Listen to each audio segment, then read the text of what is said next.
Now that we've petal folded our little centerpiece between our leaves, what we're going to do is we're going to have to sink that center point. As you can look down here, as you can see, I've already taken and sunk these little guys here.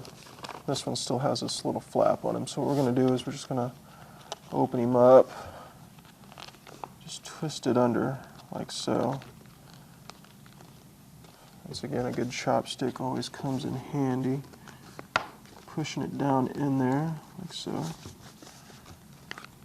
Flip it this way so I can see what I'm doing here.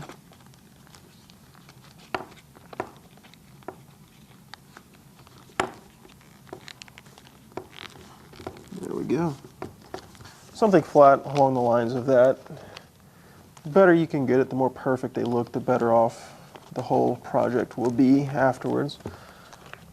This is how we're going to do it. Flip it over, you can still see we have this angle. Now the next leaf we're going to work with is going to be this leaf right here.